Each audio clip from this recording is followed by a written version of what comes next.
te concentrer sur les silences, sur le chuchotement plus éloigné ou plus proche.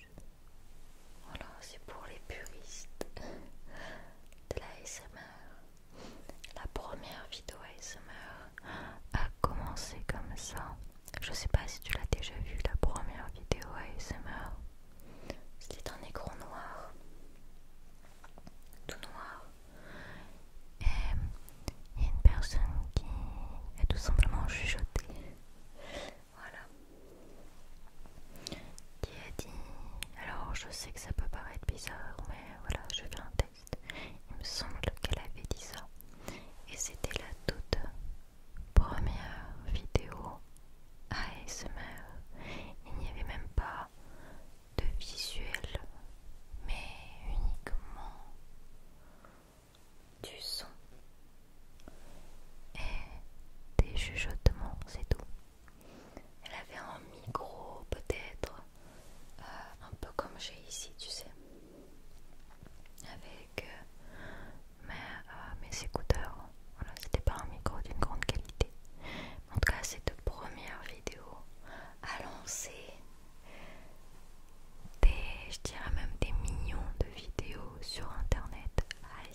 j'ai sorti l'arme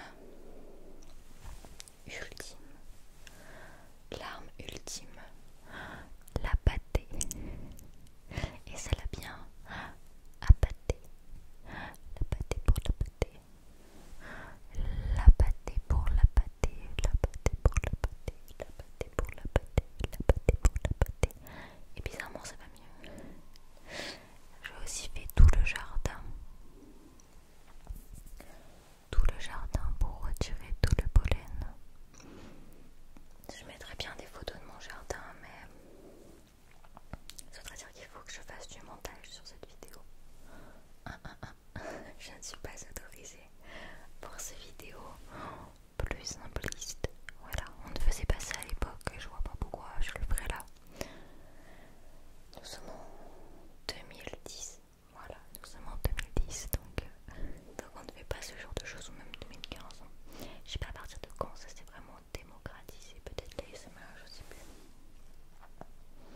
Ah, j'ai plus toutes les dates en tête. J'ai plus toutes les dates en tête. Toutes les dates en tête. Toutes les dates en tête. Toutes les dates en tête. Ouais. J'aime bien également l'objectif de cette caméra un peu plus éloigné. Pour les visuels, c'est incroyable.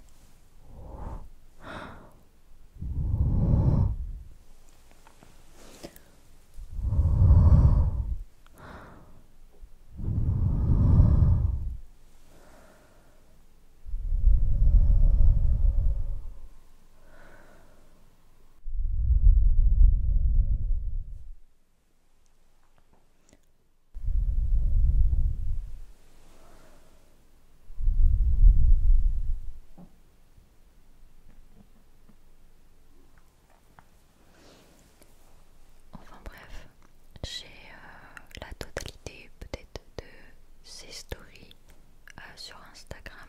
Tu peux venir sur Instagram si tu en as envie. Et ça c'est vraiment bien pour suivre un peu mes aventures. Donc tu peux venir faire des jeux. Oh, c'est l'inaudible ça. 100% chuchotement ici. 100% chuchotement ici.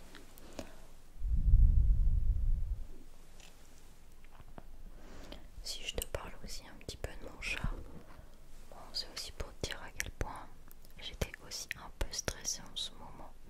À chaque fois je dis dans mes vidéos chuchotement et puis dans d'autres vidéos, même dans mes lives, qu'il faut pas se sentir stressé pour des choses que tu ne peux pas contrôler. Ouais, tu peux pas te sentir stressé. Il ne faut pas se sentir stressé pour des choses que tu ne peux pas contrôler. Il faut directement aller de l'avant. Très facile à dire, mais quand tu as un petit chat malade qui déprime, c'est quand même assez compliqué. Donc c'est pour ça que j'ai pris mon courage à deux mains et que j'ai fait tout mon jardin. Je pensais pas y arriver toute seule, mais j'ai enfin éliminé les plus principaux problèmes de ce jardin. Et même là, j'ai décalé des tournages, j'ai décalé beaucoup de choses pour pouvoir faire ça. Ce sont des imprévus. Je ne sais pas comment toi tu sais gérer les imprévus. Est-ce que c'est quelque chose que tu détestes? Est-ce que c'est quelque chose que tu sais bien gérer? Est-ce que c'est des choses qui apportent un peu de piment dans ta vie? Les imprévus, ça te met dans un état de joie ou pas? Alors les imprévus, quand ils sont positifs, bien sûr, ça met dans un état de joie. Et quand c'est négatif, forcément, ça t'embête un petit peu. Et dans ta vie, tu auras toujours des imprévus. Et c'est pour ça que je te dis qu'il ne faut absolument pas te focaliser sur ce que tu peux pas contrôler. Tu vois, ce que tu ne peux pas contrôler.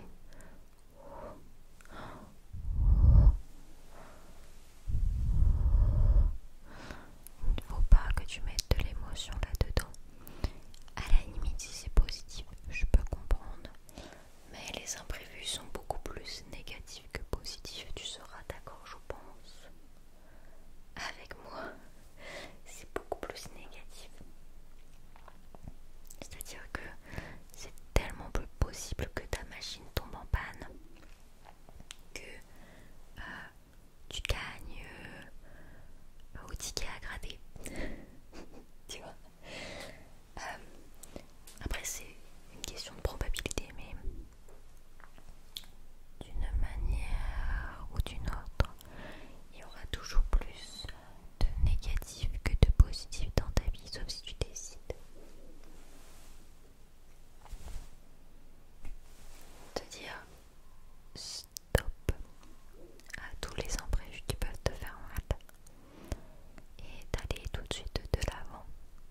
être positif, ça n'arrive pas tout le temps. Ce qui est négatif, ça arrive plus souvent. Donc focalise-toi généralement sur le positif. Et sinon, eh bien, ne te focalise absolument pas sur les imprévus négatifs. Moi, ce que je fais, c'est que je vois toujours le côté positif d'une situation. Il y en a qui peuvent penser que c'est le côté mauvaise, enfin, c'est de la positivité toxique. Sauf qu'en fait, quand tu prends du recul,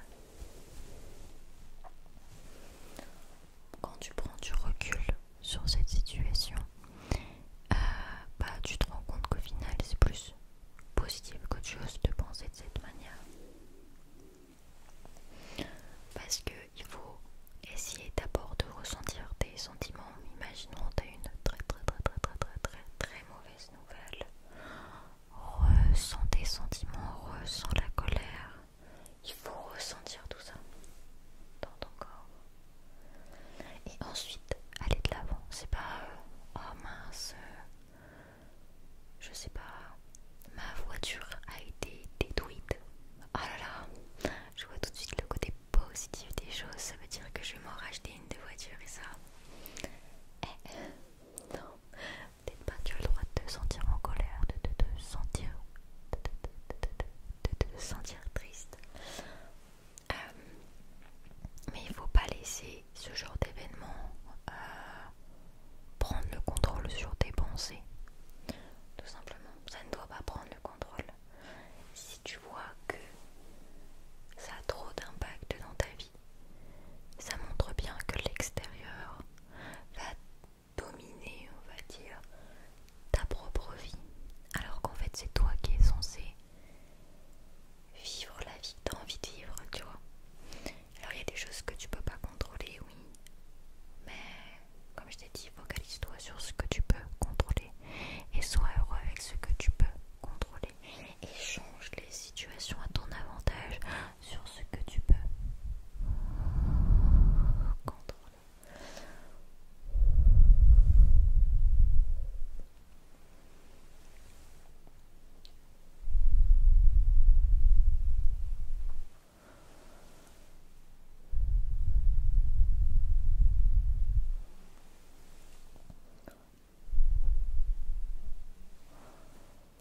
À chaque fois que je commence une vidéo chuchotement, je sais pas forcément ce que je vais dire sur cette vidéo. Je peux parler de ma vie ou du fait que mon voisin fait un petit peu de bruit là actuellement. Je sais pas ce qu'il fait, mais il fait un peu de bruit quand même. Mais ça termine toujours par la même manière. C'est-à-dire que je te donne toujours des conseils. C'est peut-être pas encore très bien construit, mais plus le temps passe, plus j'ai l'impression de me faire comprendre, tu vois. Plus j'ai l'impression d'aider, Et moi-même, en donnant des conseils, je m'auto-donne des conseils. Tu vois ce que je veux dire? Je me fais des rappels à moi-même. Donc un conseil que je peux te donner: donne des conseils aux gens, sois à l'écoute des gens. J'ai vécu des situations un petit peu perturbantes ces derniers temps. Je pense que tu as aussi été dans ces situations dans ta vie. Je parle à une amie qui en ce moment va pas très bien, tu vois. Et d'habitude cette amie est toujours à l'écoute de mes problèmes, de mes idées, de mes peurs. Elle est à l'écoute, tu vois. C'est quelqu'un, bref,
les écoutant, j'ai l'impression de me voir en eux et de moi-même auto-gérer, on va dire, mes émotions, ce que je suis en train de traverser. Et bien sûr, souvent, au final, je donne des conseils en fonction de ce que moi je ressens aussi. Enfin bref, tout ça pour dire que on aime tous être écoutés, on aime tous. Mais sache que c'est tellement mieux d'écouter les autres et de les conseiller. Ça t'aide et ça aide davantage les autres. Alors bien sûr, il ne faut pas que tu puisses ne jamais t'exprimer sur ce que tu ressens. Bien évidemment. Bien évidemment. Mais toi-même, fais cet exercice. C'est tellement bénéfique de donner de l'espoir et de la motivation aux autres, d'être à l'écoute de leurs problèmes et trouver avec eux des solutions. Parce que dans la vie, on est généralement seul. Ça paraît triste un petit peu dit comme ça, mais dans la vie, tout le monde n'en a rien à faire de tes soucis. Ou si tu as des problèmes, tu vas en parler, mais très peu vont venir t'aider ou agir ou faire les choses avec toi, te dire ok, bah, pas de soucis, t'as tel problème, bah, je viens chez toi et puis on essaye de régler le souci ensemble. Non, il n'y a personne qui fera ça. Personne ne fera ça dans ta vie. Ou peut-être quelques personnes. C'est rare, ça peut arriver. C'est rare, ça peut arriver. Et si ça arrive, profite-en. D'accord, dis pas aux gens non, je veux pas, non, laisse-toi aider déjà par les autres, laisse-toi aider. Mais ce que tu peux faire, c'est devenir cette personne si rare qui n'aide pas forcément les autres de base, voilà, mais qui a décidé au final de pas de mettre sa vie de côté. Attention, je ne dis pas de faire ça, mais d'écouter ce qu'on sur le cœur des amis ou ta famille et leur dire ok, t'as tel souci, bah ton souci c'est mon souci, allez let's go, on va régler le problème. Bien sûr pas tous les problèmes, ça dépend des contextes, etc. Mais tends la main aux gens et tu verras que tu vas avoir 10 fois plus de connaissances